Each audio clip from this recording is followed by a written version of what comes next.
लोग अपने कॉपी करते जाओ and see that you are able to remember it, keep it in the part of your mind, किसी दिमाग के हिस्से में उसको फिक्स कर दो। ओके, स्क्रीन वगैरह क्लियर है? मुझे बताओ जरा, लाइट वाइट नेटवर्क का कुछ इश्यू तो नहीं आ रहा है, मुझे भी पता चलना चाहिए। एक दो स्टूडेंट चैट में लिखो if you are able to see the screen properly. My voice कुछ ब्रेकिंग वगैरह कुछ तो नहीं है ना? Okay, yes, so everything is clear. Okay okay, thank you Prachi, Smriti, thank you. Okay, yes, Ankita, Vaishnavi, thank you. चलो शुरू करते हैं इनकम फ्रॉम हाउस प्रॉपर्टी से। ध्यान देना, बिल्कुल 100% ध्यान देना। ये टॉपिक बहुत इजी है, लेकिन फिर बाद में एक बार आपने कर लिया ना तो आपको लगेगा यार कुछ नहीं है, पकाऊ टॉपिक है, पक रहा है, we are getting tired. Why? Because it is the क्या बोलते हैं ना, सिमिलर वे है इसमें करने का, कुछ ज्यादा करने जैसा इसमें कुछ नहीं है। So let us see what is house property. देखो, एक एसएससी, अगर मैं अपने बारे में आपको बात बताऊं, SSE means the person who is accessible for tax, who is liable to pay tax. कल ही मैं अपना टैक्स कैलकुलेशन करके आई हूँ, नियरली 5.5 लाख रुपए साल के मेरा टैक्स जा रहा है, मतलब हर महीने का नियरली 50,000 रुपया। हाँ ठीक है, जो भी हो रहा है वी हैव टू पे tax because I am a person, I am SSC, मैं यहाँ पे नाम लिख रही हूँ, SSC जो एक असेसमेंट ईयर में टैक्स पे करता है। SSC सभी, ठीक है, ये मेरा नाम आ गया। इसकी इनकम्स कौन सी हो सकती हैं? देखो, इसकी इनकम कौन सी हो सकती है? तो सबसे पहले मुझे मिलता है सैलरी कॉलेज से, उसके बाद मैंने एक फ्लैट लेके रखा हुआ है, जहां से मुझे मिलता है रेंट। ओके, उसके बाद मैं शेयर्स में पैसा डालती हूँ तो मुझे वहां से शेयर्स से इनकम मिलता है। आप उसको बोलो इनकम फ्रॉम स्टॉक मार्केट, ठीक है, SM डाल देते हैं, स्टॉक मार्केट। इसको हम SM स्टॉक मार्केट नहीं बोलते हैं, हम इसको अकाउंट्स की लैंग्वेज में या टैक्स की लैंग्वेज में बोलते हैं कैपिटल गेन्स, कैपिटल में से फायदा। कभी मैंने कार बेच दी, उसमें से कमाया, कभी मैंने फ्लैट बेच दिया, कभी मैंने गोल्ड बेच दिया, उसमें से कमाया, ठीक है। फिर कभी कभी इंटरेस्ट और डिविडेंड मिलता है, जिसको मैं अदर सोर्सेस बोलती हूँ, ठीक है, अदर सोर्सेस, एक्सेट्रा बोलते हो ना, जो अदर सोर्सेस। कहीं से कभी डोनेशन मिल गई, कहीं से कभी पेपर चेकिंग का पैसा मिल गया, कहीं से कभी दादाजी की क्या बोलते हैं वसीयत वारिसनामे में पैसा मिल गया, all that comes in your other sources. तो ये मेरी टोटल इनकम्स है। ओके, मान लो शाम के टाइम पे आई हैव अ बिजनेस, घर बैठ के मैंने लॉकडाउन में एक बिजनेस सीख लिया, दैट इज योर कपड़ा रखती हूँ मैं घर पे, and I sell the dresses and all, ठीक है। आजकल लेडीज ये बहुत काम कर रही हैं, तो मैं बिजनेस भी करती हूँ, तो मुझे वहां से भी इनकम है, तो ये मेरी बिजनेस। तो ये जो हमने लिखा है ना, सैलरी, रेंट, बिजनेस, SM यानी कि कैपिटल गेन्स, स्टॉक मार्केट को कैपिटल गेन्स बोलते हैं, या फिर इंटरेस्ट यानी कि जिसको आप अदर सोर्सेस बोलते हो, ये सब आपके हेडिंग्स हैं, चैप्टर के हेडिंग्स हैं। ये सब को हम बोलते हैं actually heads of income, headings जिसको आप बोलते हो, ओके, हेड्स ऑफ इनकम। और ये हेड्स ऑफ इनकम में सबसे पहला हेड आपने कंप्लीट किया हुआ है सैलरी, इनकम फ्रॉम सैलरी हमने कंप्लीट किया हुआ है। इसके बाद हमें करना है, ये आपके चैप्टर्स हैं DIT के जो मैं आपको बता रही हूँ। Next is, that is what we are going to do today, is house property. HP डालते हैं हम लोग शॉर्टकट में, हाउस प्रॉपर्टी। उसके बाद हम लोग जो नेक्स्ट चैप्टर करेंगे that will be business and profession, income from business और प्रोफेशन। एक पर्सन एक्स्ट्रा बैठ के शाम के टाइम पे बिजनेस या प्रोफेशन, अगर मैं CA हूँ तो मैं CA की ऑफिस में काम करूंगी, अपना ऑफिस प्रैक्टिसिंग करूंगी, दैट इज प्रोफेशन। लॉयर हूँ तो लॉ का काम करूंगी, दैट इज प्रोफेशन, ठीक है। सो बिजनेस और प्रोफेशन। उसके बाद कैपिटल गेन्स, जो मैंने आपको बताया शेयर मार्केट में से मैं कमा रही हूँ, ये हमारा नेक्स्ट चैप्टर रहेगा। उसके बाद लास्ट चैप्टर आपका रहेगा अदर सोर्सेस, आपको डिविडेंड मिला, इंटरेस्ट मिला, लॉटरी में से प्राइज मिला, रास्ते पे कहीं पे कब पैसे मिल गए, तो ये हो गया आपका अदर सोर्सेस। ओके, इन सबको जब हम मिलाते हैं तो हमको लास्ट चैप्टर हमारा मिलता है ग्रॉस टोटल इनकम। इन सबका इनकम का टोटल, ग्रॉस टोटल इनकम। इसमें से हमें कुछ कॉमन डिडक्शंस मिलते हैं। एक चैप्टर है आपका डिडक्शंस का, लेस डिडक्शंस, ठीक है, और उसके बाद लास्ट में आपको मिलेगा नेट टैक्सेबल इनकम। बस उसके ऊपर आपको टैक्स भरना है और ये आपके डीआईटी का पोर्शन है। ओके, इस पोर्शन में we have just completed with salary. So salary complete हो गया। आज हम लोग हाउस प्रॉपर्टी चालू कर रहे हैं। इसमें कुछ डाउट है तो पूछो, otherwise I will rub it and use this screen for further house property info. कुछ डाउट है? Anyone, anything, you would like to ask, you can. Okay, so no doubt. ठीक है, चलो अब इसको हम लोग जरा इसको रब करते हैं पहले।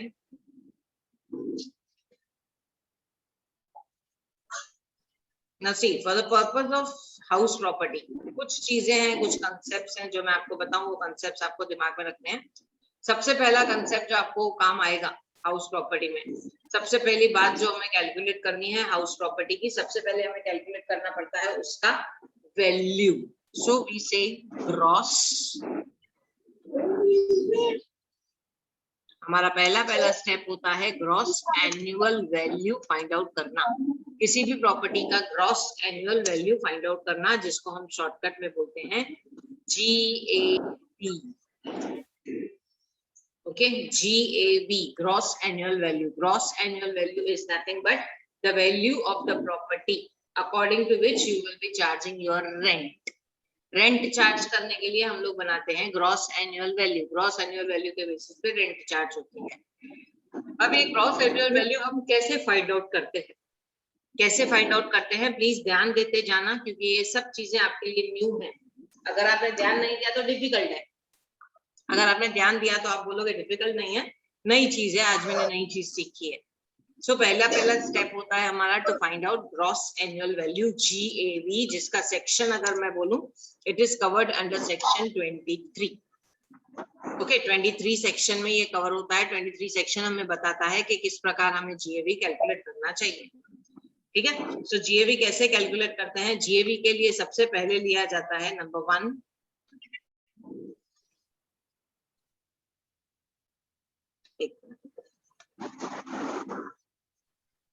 yes, number 1 is your fair rent. Okay, fair rent जिसको हम बोलते हैं FR. What is this fair rent? Fair rent is the rent which is prevalent in the locality. Rent which is existing in the locality. Locality में same property का rent क्या चल रहा है, आपको भी उतना ही लेना चाहिए। That is your fair rent. एक बिल्डिंग में मुझे फ्लैट चाहिए, उस बिल्डिंग के जैसे आपके कल्याण में Oshodhara, then you have this Madhav Sankalp में मुझे एक फ्रेंड के लिए फ्लैट चाहिए था। सो आई आस्क्ड देयर कि यहाँ पे रेट क्या चालू है, तो उन्होंने बोला भाई 18,000 रुपया पर मंथ 2 BHK का रेंट चालू है। This is called as fair rent. अब मैंने मान लो एक फ्लैट बुक किया, रेंट पे लिया, वो flat let us assume garden facing है, वो मुझे बोलेगा 18 नहीं मैं 20,000 लूंगा। If you are ready you can go, otherwise leave it. जरूरी नहीं है जो फेयर रेंट है वो एक्चुअल रेंट भी हो। इसका मतलब एक दूसरा कंसेप्ट भी होता है actual rent. Okay, actual rent can be different. सामने वाला बोलेगा मेरे घर में फर्नीचर है, आप मुझे एक्स्ट्रा दे दो उसका, तो वो एक्चुअल रेंट मेरा अलग हो सकता है। वो मुझे 25,000 चार्ज कर रहा है क्योंकि उसने मुझे बेड भी डाल के दिया है, मॉड्यूलर किचन भी बना हुआ है, AC भी लगी हुई है, क्या बोलते हैं वार्डरोब्स भी बने हुए हैं, मुझे कुछ भी अपना लेने की जरूरत नहीं है। सो एक्चुअल रेंट में भी डिफरेंट, फेयर रेंट में भी डिफरेंट। मैं उसको बोलूंगी आपके बिल्डिंग में दूसरे फ्लैट्स मिल रहे हैं 18,000 में, आप 25,000 क्यों ले रहे हो? वो बोलेगा वो फर्निश्ड नहीं है, आपको नहीं चाहिए, आप पहले वो फ्लैट्स ले लो, कोई प्रॉब्लम नहीं है। So this is called as your fair rent and actual rent. Okay, fair rent, actual rent, ये दो कंसेप्ट आपने सीखे। और इसके बाद आता है municipal valuation. What is this municipal valuation? Municipal valuation जिसको बोलते हो म्यूनिसिपैलिटी, आपका नगर पालिका एक वैल्यूएशन देता है हर एक प्रॉपर्टी को, और उसी वैल्यूएशन के बेसिस पे वो आपको house tax, property tax charge करता है। एवरी ईयर आपका प्रॉपर्टी टैक्स आता है, सबको मालूम होगा ये बात। एवरी ईयर आपका प्रॉपर्टी टैक्स आता है। वो प्रॉपर्टी टैक्स कितना भी हो, देखो मैं अपना बताऊं तो मेरा प्रॉपर्टी टैक्स आया है 12,000 रुपए। ओके, इस 12,000 में 3,000 रुपया कुछ पानी का है, 1,800 या 2,000 3,000 कुछ ऐसा पानी का है। देन कुछ चार्जेस हैं एंड उनका वो सर्विस टैक्स है, रोड टैक्स है, ट्री टैक्स है, कुछ ऐसे चार्जेस हैं। और उसके बाद मेरा मेन अगर टैक्स देखा जाए तो इट इज समथिंग अराउंड 7,000। ठीक है, 7,000 रुपए मुझे पता चल गया। म्युनिसिपल वैल्यूएशन हमेशा याद रखो, आपकी प्रॉपर्टी को वो लोग 70,000 मान रहे हैं, इसीलिए 7,000 रुपया यानी कि 10% आपसे टैक्स ले रहे हैं। अब मेरे प्रॉपर्टी की वैल्यू क्या 70,000 है? Answer is no. I am talking about municipal value, I am not talking about market value. अगर मैं मार्केट वैल्यू देखूं तो मेरी प्रॉपर्टी आज 1.5 करोड़ में जाएगी, ठीक है। लेकिन अगर मैं म्युनिसिपल वैल्यूएशन देखूं तो शायद 70,000 है, इसके लिए मुझे 10% यानी कि 7,000 रुपया चार्ज किया जा रहा है। आप बोलोगे ऐसे क्यों? म्युनिसिपैलिटी कौन से बेसिस पे वैल्यू करती है? On the basis of total area of India divided by Indian cost, Indian value. India की टोटल वैल्यू कितनी है? आप बोलोगे ये टोटल वैल्यू कहाँ से आती है? It is decided by world bank, it is decided by all the representatives of all the Nations. पूरे धरती पे इंडिया की वैल्यू कितनी है, इंडिया की लैंड कितनी है, डिवाइड करके पर स्क्वायर फीट वो लोग डिसाइड करते हैं द वैल्यू। ओके, पर स्क्वायर फीट की वैल्यू मल्टीप्लाई बाय आपके पास कितने स्क्वायर फीट है। सो 70,000 अगर उन्होंने डिसाइड किया, उसका 10% मुझसे ले रहे हैं 7,000। कल को इसका मतलब ये भी होता है माय डियर स्टूडेंट्स कि कल को अगर कभी गवर्नमेंट को जरूरत पड़ी, आप अगर नक्शा देखोगे अपना, वो क्या बोलते हो 7/12 का उतारा, वी कॉल इट, और हमारे उल्लासनगर में बैरक्स हैं, बैरक सिस्टम्स हैं, क्योंकि ये मिलिट्री एरिया थी पहले पाकिस्तान से आने के बाद। तो वी हैव सीडी, सन्नद बोलते हैं हम उसको हिंदी में, सन्नद है हमारे पास, सन्नद वाली जगह है मेरी, बैरक है मेरी पर्टिकुलरली। तो उसमें क्लियरली लिखा हुआ है कि ये पोर्शन आपका है, उन्होंने मैप दिया हुआ है पूरा एरिया का, और उसमें नोट डाउन करके दिया है कि ये पोर्शन आपका है। लेकिन पीछे टर्म्स एंड कंडीशंस पे लिखा हुआ है कि अगर कभी भी गवर्नमेंट को जरूरत पड़ी तो गवर्नमेंट अपने हिसाब से वैल्यू देगी आपको और आपको यहाँ से उठाएगी। मान लो कभी रोड बनाने का है, मेरा घर रोड के बीच में आ रहा है, एयरपोर्ट बनाना है, गवर्नमेंट ये नहीं बोलेगी कि इंडिया की डेवलपमेंट इंपॉर्टेंट नहीं है, सविता का घर इंपॉर्टेंट है। No, it's an example to you. हाँ, बहुत सारे एरियाज रिजर्व्ड होते हैं, रिजर्व प्लॉट्स फॉर स्कूल्स। तो जब तक स्कूल नहीं बने लोग उस पर जब्ता कर लेते हैं और अपने घर बना लेते हैं, उसको लीगलाइज करवा लेते हैं। Still there is a terms and conditions that at any point of time अगर गवर्नमेंट को स्कूल की जरूरत पड़ी, मान लो पॉपुलेशन बढ़ गई और गवर्नमेंट को स्कूल की जरूरत पड़ी, you may be knowing about Kharakpara area. Kharakpara area में एक स्कूल है रिलायंस फ्रेश के आगे, साउथ इंडियन नहीं, अच्छा खासा नाम है उस स्कूल का। वहां पे अभी वैक्सीन वगैरह का भी सब चालू है। वो स्कूल जब मैं खरकपारा में अपने लिए फ्लैट देखने गई थी इन द ईयर नियरली 2007-2008, वो स्कूल का एरिया लोगों ने जब्त कर लिया था, वहां से लोगों को हटा के उनके घर वर तोड़ के वो स्कूल वापस डेवलप किया गया है वहां पे। आई विल कभी मुझे याद आया ना उसका नाम मैं आपको बताऊंगी। बिल्कुल रिलायंस फ्रेश के बाजू में वो स्कूल है। और वो स्कूल वहां क्यों डेवलप किया गया? बिकॉज खरकपारा एरिया में पॉपुलेशन बढ़ रही थी और कल्याण में स्कूल्स की बहुत जरूरत थी। अब आप देखोगे कल्याण में देयर आर 4 to 5 स्कूल्स। हाँ, क्रेज लोगों को प्राइवेट स्कूल्स का है, they want CBSE schools and what not, वो उनका प्रॉब्लम है। गवर्नमेंट अपने आप को फैसिलिटी हमको दे रही है, जितने सिटीजन उतनी फैसिलिटीज, मिनिमम फैसिलिटीज गवर्नमेंट आपको देगी। हाँ, आपको यूज नहीं करना है ये अलग बात है। ओके, अगर आपको मालूम है तो देयर आर मेनी थिंग्स जो गवर्नमेंट आपको प्रोवाइड करती है। हैंड पंप्स लगे रहते हैं छोटी छोटी एरियाज में, डिफरेंट एरियाज में, डिस्टेंस एरियाज में, जबकि घर पे हर किसी के पानी है। लेकिन फिर भी गवर्नमेंट को वो फैसिलिटी देनी है। At any point of time घर का पानी बंद हो जाएगा पर वो हैंड पंप से आप काम चला सकते हो। ठीक है, सो बहुत सारी ऐसी पॉइंट्स है जो म्युनिसिपल वैल्यूएशन से रिलेटेड है। म्युनिसिपल वैल्यूएशन जो वैल्यू म्युनिसिपैलिटी तय करती है आपके प्रॉपर्टी की, ओके, बहुत ही कम होती है ये वैल्यू नॉर्मली, और इसका 10% हमें टैक्स पे करना पड़ता है। अब देखो हम लोग जीएवी कैसे कैलकुलेट करते हैं, ये कुछ कंसेप्ट्स मुझे आपको बताने थे। इन कंसेप्ट्स के बेसिस पे हम जीएवी कैसे कैलकुलेट करते हैं। देखो, GAV equals to, GAV equals to, सबसे पहले हम लेते हैं फेयर रेंट, उसके बाद लेते हैं म्युनिसिपल वैल्यूएशन, उसके बाद लेते हैं A और B, whichever is higher, उसको हम नाम देते हैं रीजनेबल लेटिंग आउट वैल्यू, यानी कि RLV। ठीक है, इन दोनों में से जो ज्यादा हुआ, फेयर रेंट और म्युनिसिपल वैल्यूएशन, इन दोनों में से जो ज्यादा हुआ उसको हम नाम देते हैं रीजनेबल लेटिंग आउट वैल्यू। ओके, RLV, इसका मतलब पहले आप फेयर रेंट देखोगे, फिर म्युनिसिपल वैल्यूएशन देखोगे, इन दोनों में से जो भी ज्यादा रहेगा that will be your reasonable letting out value. इस रीजनेबल लेटिंग आउट वैल्यू के बाद आप इसको कंपेयर करोगे एक्चुअल रेंट के साथ,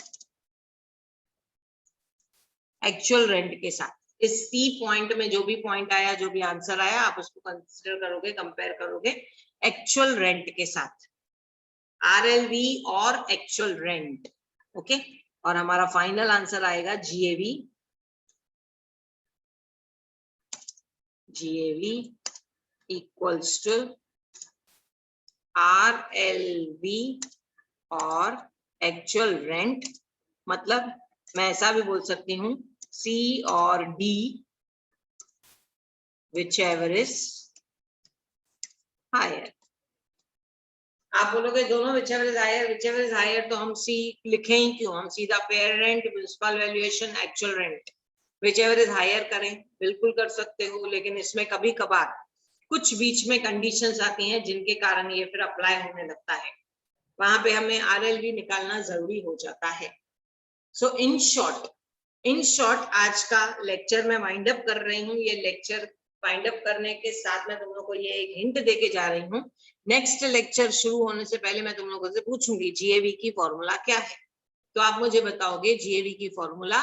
पहले हमें लिखना है फेयर रेंट, फिर लिखना है municipal valuation, whichever is higher that is your RLV। ठीक है, RLV, actual rent, whichever is higher that is your GAV। Okay, RLV क्या है? RLV का कोई मीनिंग नहीं है, RLV is nothing but A और B, whichever is higher। Doubt है कुछ तो पूछो, नहीं तो मैं यहाँ पे वापस फॉर्मूला लिख रही हूँ, जो फॉर्मूला मुझे तुम लोग नेक्स्ट लेक्चर में बताओगे। GAV is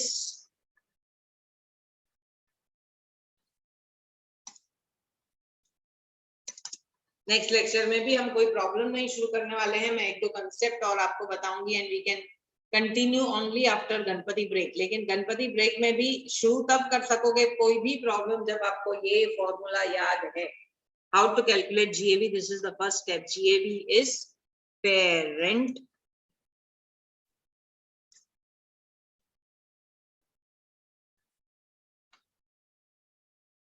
या फिर municipal valuation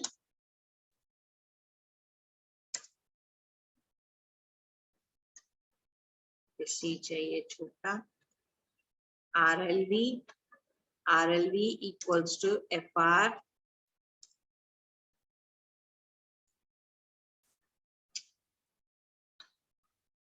RLV equals to A और B, whichever is higher। ठीक है, इसी को नीचे लेके जाएंगे। D, इसका कंपैरिजन, पहले RLV कैलकुलेट करने का, फिर इसको कंपेयर करने का एक्चुअल रेंट के साथ।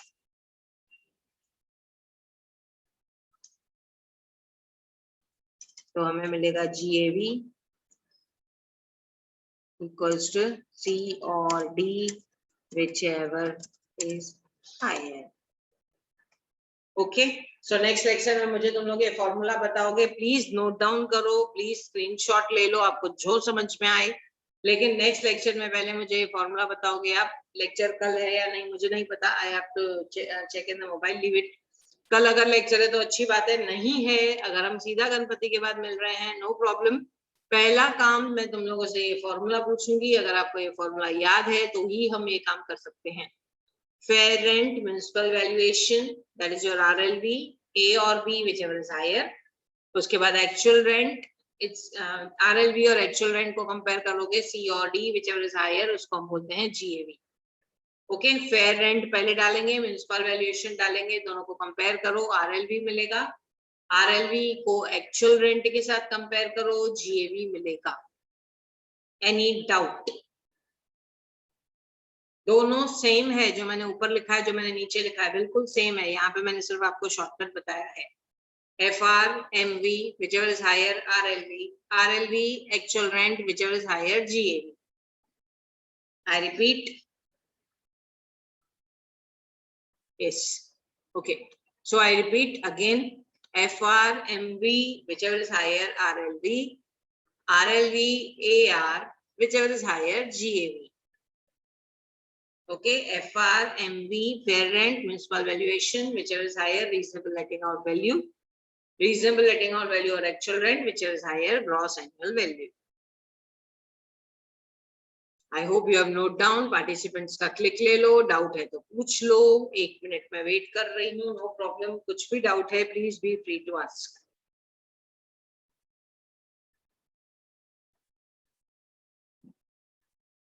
Today is International Literacy Day. चलो आज आप लोगों ने खुद को लिटरेट किया, कुछ नया सीखा।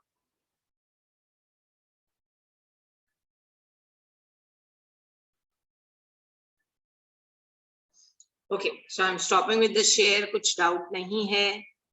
Okay, प्लीज नेक्स्ट लेक्चर में जब भी आप आओ, अब कल या जो भी आफ्टर जो भी रहेगा, नेक्स्ट लेक्चर में जब भी आप आओगे, मुझे बिल्कुल आपको ये फॉर्मूला याद रहनी चाहिए, ऐसा एहसास होगा तो ही हम आगे बढ़ सकते हैं। प्लीज रिमेम्बर, जब तक ये फॉर्मूला नहीं आई उसके बाद ये टॉपिक आपके हाथ से निकल जाए। एक बार ये फॉर्मूला आ गई, ये टॉपिक आपके जेब में है। बहुत सिंपल टॉपिक है, बहुत मतलब बहुत सिंपल टॉपिक है। ओके, सो चलो, take care, goodbye, will meet again, bye bye.